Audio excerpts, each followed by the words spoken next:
Halo geng, kembali lagi bersama saya Navi di channel Navi Neku. Jadi di video kali ini ada cerita-cerita horor untuk kalian nih, karena sekarang aku udah nemu gitu sebuah treat yang menurut aku ini seru banget ceritanya. Ini treat yang berasal dari akun @agil_r_saputra, yang mana ini ceritanya aku yakin bakal bikin kalian itu merinding sih. Oke, langsung aja tanpa lama-lama kita langsung bahas sekarang.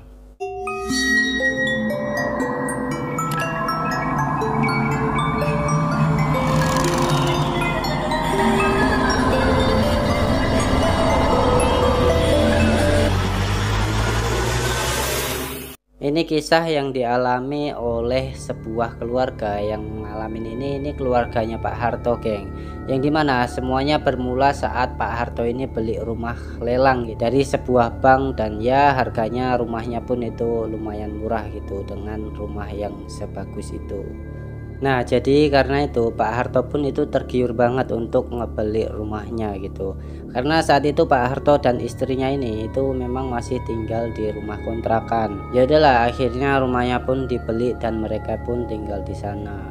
Tapi sebelum mereka tinggal di rumah itu, ya rumahnya itu pun emang harus ada beberapa yang harus direnovasi gitu, karena keadaan rumahnya itu memang kelihatan kayak udah lama nggak ditinggali gitu. Jadi emang nggak terawat lah rumahnya. Nah, setelah rumahnya direnovasi, Pak Harto pun itu pindah ke sana, yang mana di sana itu Pak Harto ini tinggal dengan istri dan satu anaknya yang masih balita gitu, yang berusia sekitar kira-kira 2 tahunan lah.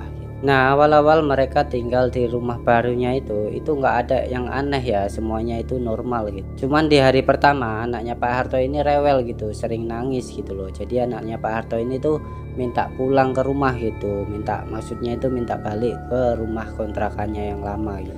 Tapi karena memang ya masih anak kecil kan, jadi ya Pak Harto pun itu mikirnya ya wajar gitu loh. Mungkin anaknya ini masih beradaptasi gitu ya dengan rumah dan situasi baru di sana. Terus setelah seminggu Pak Harto tinggal di rumah barunya ini, mulai muncullah keanehan-keanehan yang dimana ini udah mulai mengganggu nih. Nah, yang pertama itu soal bau ya, yang dimana rumahnya itu sering banget muncul bau yang bener-bener aneh banget. Yang mana baunya itu muncul itu menjelang maghrib sampai habis isya, dan itu kayak bau bangkai gitu. Awalnya mereka pun ngiranya ya itu mungkin bau bangkai tikus atau bangkai hewan apa gitu kali ya. Nah, tapi yang anehnya itu sumber baunya itu pindah-pindah. Misalnya ya itu sumber baunya itu ada di ruang tamu, terus mereka nyariin gitu kan, niatnya mau ngebersihin gitu. Pas dicari baunya itu udah nggak ada lagi di situ. Tapi sumbernya itu udah pindah-pindah gitu ke kamar, habis itu pindah lagi ke kamar mandi gitu. Nah, pokoknya baunya itu ya bener-bener aneh banget gitu, dan itu memang berhenti keciumnya itu baunya itu setelah isya gitu. Tapi karena udah beberapa hari yang ngalamin bau yang berpindah-pindah kayak gitu, yang baunya itu nggak pernah netap gitu ya. Ya udahlah, akhirnya mereka pun di situ ya mau gimana lagi. Ya terpaksa mereka ini terbiasa dengan keadaan yang kayak gitu gitu. Bukan cuman soal bau ini aja, geng. Ada kejadian lagi yang mana ini kejadiannya pas Pak Harto ini pulang kerja baru nyampe rumah gitu, terus di ruang TV itu ada anaknya. Nah, begitu nyampe anaknya Pak Harto ini langsung ngomong nih dengan bahasa cadelnya anak kecil gitu ya. Anaknya tuh bilang di kamarnya itu, dia sambil nunjuk gitu ya, di kamarnya itu ada hantu katanya. Nah, kamar yang ditunjuk itu kamar tempat biasanya istrinya ini nyetrika gitu kan. Nah, jadi di rumah mereka itu ada 2 kamar gitu ya. Satu laginya itu untuk mereka tidur, dan satunya lagi untuk istrinya ini nyetrika gitu. Nah, jadi disitulah yang dimaksud dengan anaknya Pak Harto ini. Nah, di situ ya anaknya Pak Harto pun bilang dia melihat hantu tuh di situ, dan hantunya itu tidur gitu, guling-guling gitu. Nah, dengar anak kecil ngomong kayak gitu itu ya menurut aku ini ngeri banget ya kan. Karena nggak mungkin kan anak kecil itu bisa sampai ngarang segitunya gitu. Apalagi ini masih berumur 2 tahun. Ya kayaknya mungkin anaknya Pak Harto ini baru-baru bisa ngomong gitu. Nah, jadi dengar kayak gitu, Pak Harto ini pun langsung merinding, tapi Pak Harto ini tetap santai gitu ya di depan anaknya. Pak Harto ini cuman bilang kayak gini, "Oh ya udah nggak apa-apa nak," katanya. Biarpun di situ Pak Harto itu udah bener-bener merinding gitu ya, dan kejadiannya pun itu masih agak siang gitu, masih ya sore-sore gitu. Ya udahlah, karena Pak Harto ini udah capek gitu ya, pulang kerja, dia pun itu niatnya mau mandi gitu. Nah, sebelum mandi Pak Harto ini kepikiran ke kamar yang tadi. Nah, jadi dia ngecek lah, pasti cek, ternyata bener aja di tempat tidur yang ada di kamarnya itu ada gumpalan tanah basah. Nah, pas Pak Hartonya ini megang tanahnya, itu beneran loh tanah basah gitu. Nah, saat sedang memegang tanah basah tadi, itu tiba-tiba kecium bau bangkai yang lewat gitu. Baunya itu bener-bener kayak lewat sekilas gitu. Di situ Pak Harto pun itu langsung kayak merinding gitu kan, dan Pak Harto pun itu langsung keluar dari kamar itu. Nah, jadi awalnya Pak Harto ini nggak mau cerita nih dengan istrinya karena takut istrinya ini makin takut gitu kan, buat keadaan ini makin mencekam. Makanya Pak Harto ini memilih untuk diam gitu.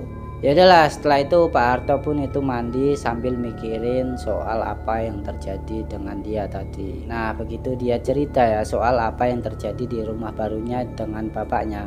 Di situ bapaknya pun langsung bilang, makanya jangan dibeli rumah itu katanya. Nah, jadi ayahnya Pak Harto itu sebenarnya kurang setuju gitu saat Pak Harto ini berencana untuk membeli rumah itu dulu.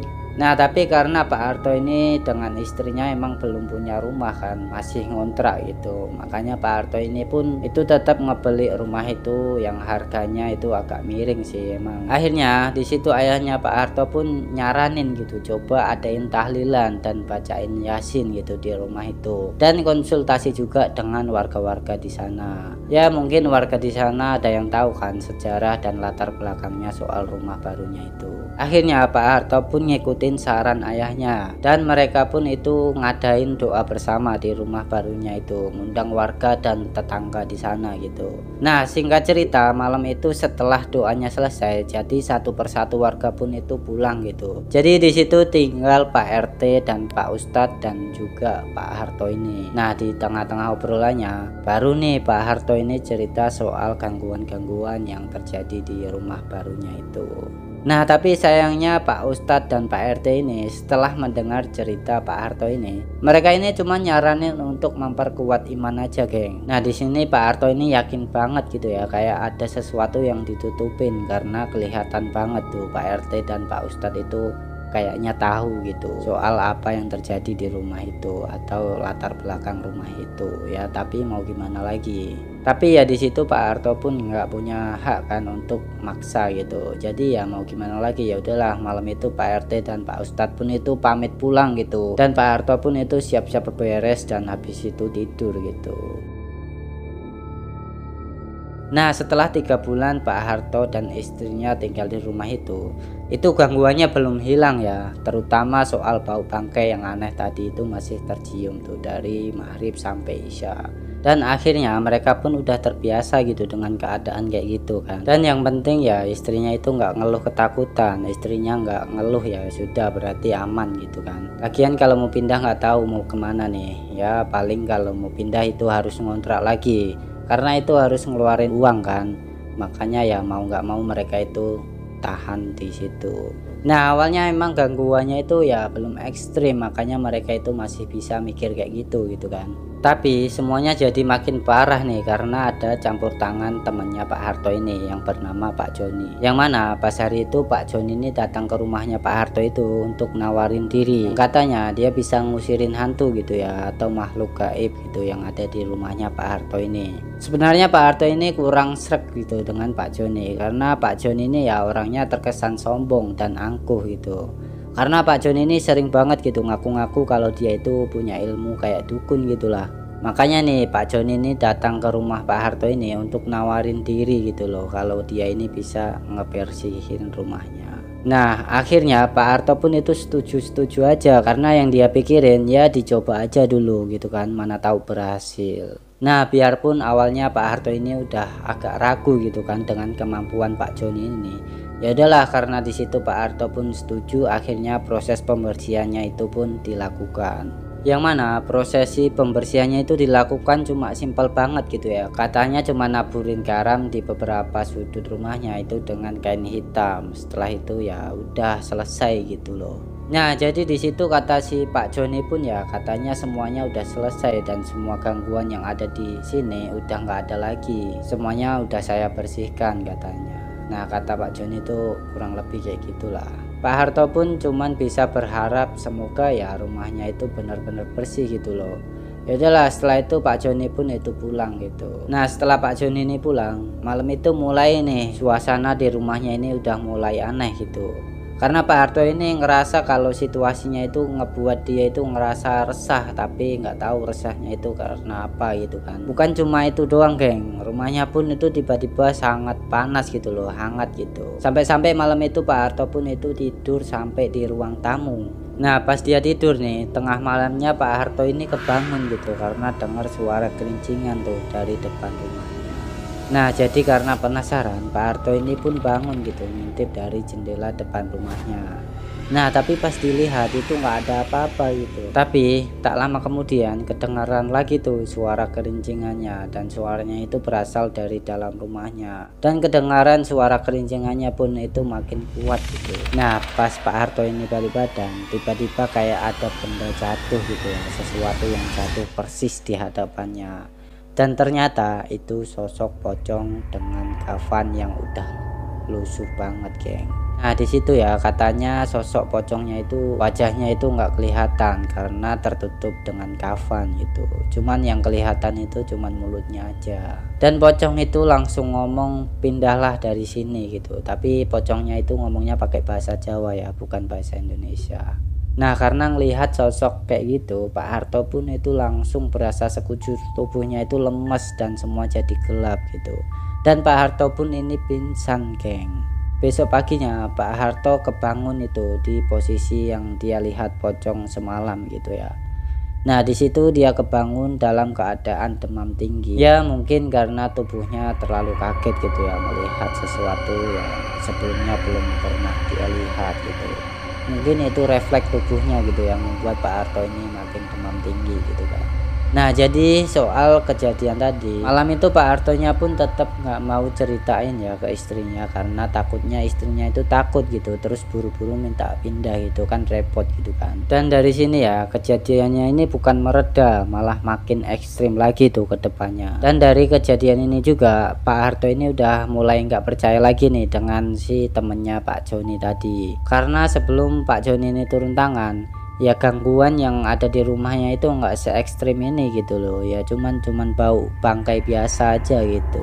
Tapi setelah Pak Joni ini turun tangan mulai ada penampakan gitu, serem sih menurut aku karena itu langsung di hadapannya gitu kan. Nah syukurnya karena gangguan-gangguan yang ada di rumahnya itu ngebuat Pak Harto ini makin rajin lagi untuk beribadah. Yang sebelumnya mungkin dia nggak sholat gitu kan, tapi setelah itu Pak Harto ini udah rajin tuh beribadah, terutama sholat 5 waktu dan bahkan sampai sholat tahajud gitu ya, karena dia ini kan memang udah ketakutan banget gitu kan. Nah semenjak Pak Harto ini udah rajin ibadah gitu, di saat itu gangguan apapun itu udah mulai mereda gitu loh, sampai beberapa bulan. Sampai di sini Pak Harto ini sempet ngira oke, kayak gangguan ini udah nggak datang lagi gitu loh. Nah tapi ternyata belum selesai geng. Gangguan-gangguan pun ternyata ada lagi, bahkan makin ekstrim lagi nih yang terjadi ke depannya. Karena ada satu kejadian lagi ya, yang dimana kejadiannya itu di tengah malam gitu, pas Pak Harto ini mau sholat tahajud. Nah jadi pas Pak Harto ini sedang ambil wudhu gitu ya, tiba-tiba tercium lagi tuh bau bangkai yang kayak sebelumnya. Tapi bau bangkainya itu cuman sekilas gitu loh, kayak lewat aja gitu. Nah setelah itu kan baunya nggak kecium lagi itu kan. Tetapi di situ ya Pak Harto pun itu mikir itu beneran bau atau kayak gimana gitu kan, karena pas dicari-cari itu nggak ada juga gitu loh. Ya udahlah di situ nggak mikir yang aneh-aneh atau nggak mikir yang kemana-mana gitu kan. Di situ dia mikirnya ya mungkin perasaan dia aja gitu. Ya udah setelah itu dia lanjutin lagi tuh wudhunya. Nah pas sholat kebetulan kiblat di rumahnya itu menghadap ke jendela gitu, yang posisinya itu di samping pintu. Dan di saat rokaat pertama awalnya itu nggak ada yang aneh gitu ya. Terus waktu masuk rokaat kedua, pas Pak Harto ini sedang ngebacain ayat pendek gitu ya setelah Al-Fatihah, tiba-tiba kedengeran dari arah depan itu ada suara bisikan yang ngikutin bacaan doanya dari Pak Harto ini. Qul huwallahu ahad Allahu somad gitu. Nah suara berisikannya itu kayak gitu, suara bisikannya itu jelas-jelas ngikutin banget geng, tapi sambil kayak ketawa-ketawa gitu, kayak terkesan ngejek, dan suaranya itu dari depan jendela gitu. Nah Pak Harto pun itu sampai melihat ke depan, dan bener aja di situ ada pocong yang berdiri di balik jendela itu sambil terus ngucapin Qul huwallahu ahad Allahu somad gitu, tapi itu diulang-ulang terus gitu. Karena ngelihat pocong di depannya, Pak Harto pun itu langsung kaku tubuhnya gitu, nggak bisa ngapa-ngapain, nggak bisa ngeluarin suara, bahkan nggak bisa ngelanjutin baca doanya gitu, karena udah nggak kuat. Sampai Pak Harto pun itu ngejatuhin dirinya gitu ya, karena emang udah kerasa nggak kuat gitu, ngerasa lemes banget gitu. Di situ Pak Harto pun cuman bisa nutup mata sambil terus berusaha untuk berdoa gitu. Yang akhirnya ya sosok itu pun pergi setelah jam subuh. Jadi itulah gangguan-gangguan yang dialami oleh Pak Harto ini di rumah barunya. Dan gangguan-gangguan itu bukan cuman dialami dengan Pak Harto ini geng, tapi istrinya sama juga ngalamin gangguan-gangguan yang sama juga. Istrinya pun ngalamin gangguan-gangguan itu. Istrinya nggak mau cerita juga gitu dengan Pak Harto kayak awalnya, karena istrinya ini takut buat Pak Harto ini kecewa gitu loh dengan dia, karena istrinya ini nggak mau dianggap ngeluh gitu, karena rumah itu emang dibeli dengan jerih payahnya Pak Harto gitu kan. Tapi setelah semuanya berlalu, barulah istri Pak Harto ini yang bernama Mbak Yanti akhirnya baru mulai cerita, dan di situ Pak Harto pun mulai cerita juga gitu ya dengan Mbak Yanti.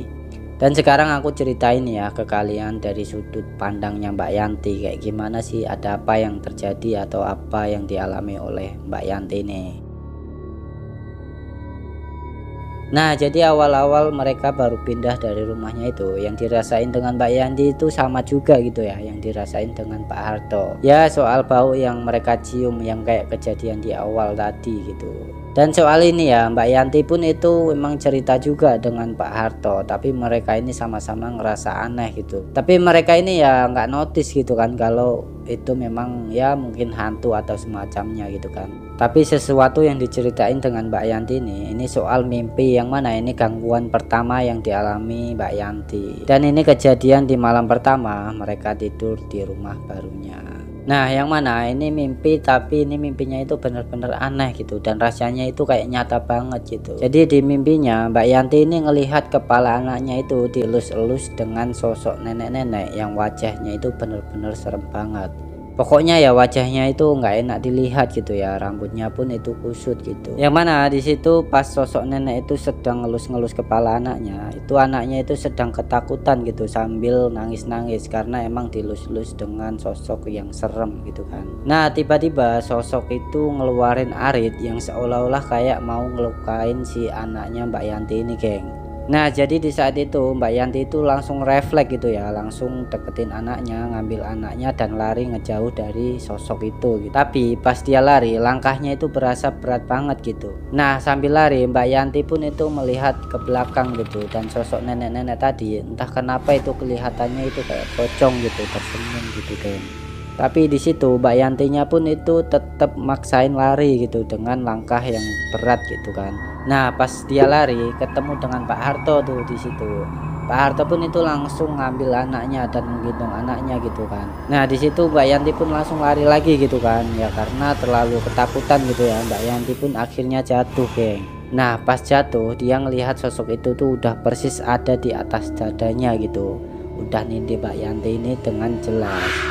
Mbak Yanti pun itu ngelihat sosok pocong itu wajahnya itu nggak kelihatan karena ketutupan dengan kafan. Yang kelihatan itu cuman mulutnya aja gitu. Dan sosok pocong yang dilihat di mimpinya Mbak Yanti ini sama persis geng kayak pocong yang dilihat dengan suaminya si Pak Harto ini. Jadi pas Mbak Yanti ini ngelihat sosok pocong itu yang persis ada di hadapan mukanya, di situ pun Mbak Yanti berusaha teriak gitu, dan di situ Mbak Yanti pun kebangun tuh dari tidurnya. Nah pas Mbak Yanti kebangun, dia heran tuh anaknya itu nggak ada di tengah lagi gitu kan. Biasanya anaknya itu tidurnya kan biasa di tengah-tengah gitu kan. Nah di situ langsung kedengaran tuh anaknya sedang menangis. Ternyata anaknya itu sedang duduk tuh di lantai kamarnya. Nah di situ ya Mbak Yanti pun itu nggak tahu gitu ya kenapa itu tengah malam bangun gitu. Yang biasanya itu nggak pernah bangun kayak gitu kan. Ini udah bangun dan nangis tuh sambil duduk di lantai kamarnya. Jadi itulah mimpinya, yang mana awalnya Mbak Yanti pun itu berharap itu cuman mimpi biasa aja gitu, mimpi buruk biasa aja gitu, biarpun itu rasanya nyata banget gitu kan. Nah, soal mimpi itu ya, Mbak Yanti pun memang nggak mau cerita gitu dengan Pak Harto karena takut makin keadaannya itu makin mencekam gitu kan. Ya udahlah, setelah itu Mbak Yanti pun itu telan sendiri gitu ya, ketakutan soal mimpinya, dan harapannya semoga mimpinya itu mimpi biasa aja gitu. Dan berjalannya hari, gangguan yang dialami dengan Mbak Yanti pun ini mulai berdatangan nih, yang mana gangguan ini bukan mimpi lagi nih, tapi emang secara langsung gitu kan. Nah, gangguan yang pertama dialami oleh Mbak Yanti ini soal tanah basah yang ditemui di teras rumahnya. Nah, jajaran tanah basah ini itu tanahnya itu memanjang gitu geng, mulai dari teras lantai rumahnya nyampe ke pekarangan yang ada di belakang rumahnya gitu, yang mana tanahnya itu tuh selalu berhenti di sumur tua yang ada di pekarangan rumahnya. Jadi sumur tua itu ya, itu sumur tua yang udah nggak kepake gitu. Jadi di situ tanahnya itu selalu berhenti, ujungnya itu di sumur itu gitu. Tapi tanpa pikir panjang, Mbak Yanti pun itu langsung nyapuin gitu loh kalau dia lihat tanah basah itu ada di rumahnya. Biarpun dia sebenarnya takut gitu kan, dan merasa aneh gitu ya soal tanah itu kenapa selalu ada gitu ya. Ya udahlah, di situ dia nggak mau memperpanjang masalahnya, nggak mau mikir aneh-aneh gitu kan, nggak mau menakut-nakuti dirinya sendiri gitu. Bukan cuman itu aja geng, tapi ada lagi nih kejadian yang dialami oleh Mbak Yanti ini. Ini kejadiannya sih menurut aku serem banget sih. Bahkan ini yang paling serem sih menurut aku dibandingkan gangguan-gangguan yang lainnya gitu kan. Jadi ini kejadiannya itu di rumah mereka gitu. Di saat itu cuman ada Mbak Yanti dan anaknya. Sedangkan suaminya itu sedang bekerja gitu. Kalau siang kan biasanya belum pulang gitu kan. Nah, jadi di situ Mbak Yanti itu sedang masak kayak biasa gitu, dan anaknya ini sedang main di dapur gitu ya. Yang mana posisi anaknya itu persis di belakangnya Mbak Yanti gitu kan. Nah, jadi pas sedang masak, Mbak Yanti ini manggil anaknya gitu tapi nggak nyaut geng. Pas dia ngelihat ke belakang ya, anaknya itu sudah nggak ada gitu. Nah, jadi dia nyoba nyari tuh ke depan gitu kan, ke dalam gitu sambil manggil-manggil, ternyata anaknya nggak ada juga gitu. Nah, jadi di sini ya Mbak Yanti udah mulai panik gitu kan, karena anaknya usianya itu masih sekitaran 2 tahun gitu loh. Kan takutnya kemana gitu kan mainnya yang bisa membahayakan dirinya sendiri gitu kan. Jadi di situ Mbak Yanti pun balik lagi ke belakang, yang niatnya itu mau matiin kompor gitu kan. Nah, pas dia mau matiin kompor, tiba-tiba kedengeran tuh suara-suara berisik dari belakang rumah. Jadi di situ Mbak Yanti pun langsung bukain pintu belakang rumahnya gitu dan melihat di situ. Dan Mbak Yanti ini kaget gitu ya, dia ngelihat anaknya itu udah ada di belakang rumahnya yang sedang main gitu, yang sedang mainin tanah basah di dekat sumur tua yang ada di belakang rumahnya. Nah, ngelihat gitu ya Mbak Yanti pun itu langsung kaget karena ini ngeri dan aneh gitu loh. Kenapa aneh? Karena satu-satunya akses kalau mau ke pekarangan belakang rumahnya itu cuman lewat pintu belakang rumahnya. Ya dimana pintu belakang rumahnya itu deket banget gitu posisinya dengan Mbak Yanti ini yang sedang masak gitu. Jadi nggak mungkin kan Mbak Yanti ini nggak tahu kalau anaknya itu lewat pintu itu gitu kan. Nah, bahkan pintunya itu pun dalam keadaan terkunci dan kuncinya itu pun tinggi gitu. Jadi anaknya ini masih berusia 2 tahun itu nggak bakalan nyampe gitu untuk ngebukain kunci pintunya. Kalaupun bisa nyampe gitu ya, kenapa Mbak Yanti ini nggak tahu gitu. Oke lah kalau Mbak Yanti ini nggak tahu dan anaknya nyampe buka pintu gitu kan. Tapi itu kan nggak masuk akal juga gitu. Gimana caranya anaknya ini bisa nutup pintu lagi gitu. Padahal anaknya ini udah di luar gitu. Sedangkan kunci pintunya itu ada di dalam. Dan yang anehnya lagi, anaknya ini udah main di pekarangan belakang itu, di dekat sumur gitu ya. Itu kalau mau ke sumur itu harus ngelewatin ada tumbuhan gitu loh. Tumbuhannya itu kayak tumbuhan putri malu yang berduri gitu, yang tingginya itu sama kayak sejajar anaknya gitu geng.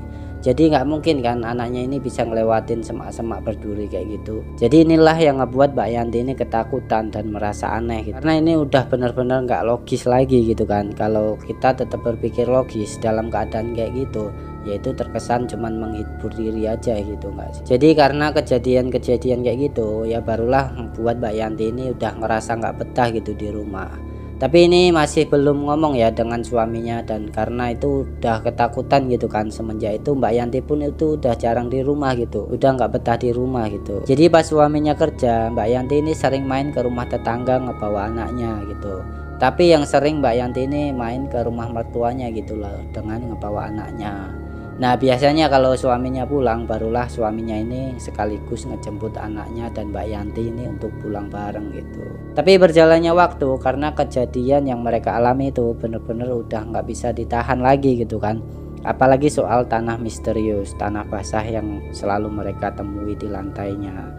Itu membuat Mbak Yanti ini ngerasa aneh gitu kan. Akhirnya di sini barulah mereka ini kompromi dan sama-sama cerita gitu soal gangguan-gangguan yang ada di rumah mereka. Dan semenjak itu barulah Mbak Yanti dan Pak Harto ini datang ke rumah mertuanya gitu, ke rumah orang tuanya si Pak Harto ini buat bercerita gitu atau ngadu gitu kan. Dan ternyata di situ ayahnya pun udah tahu gitu kan, karena ya sebelumnya Pak Harto ini memang udah ngadu duluan kan dengan ayahnya. Dan akhirnya Pak Harto dan istrinya itu berencana itu untuk ngejual rumahnya, tapi justru ayahnya Pak Harto itu nggak setuju gitu loh, karena katanya jangan dijual dulu gitu, kalau kita jual itu ya berarti kita yang kalah gitu.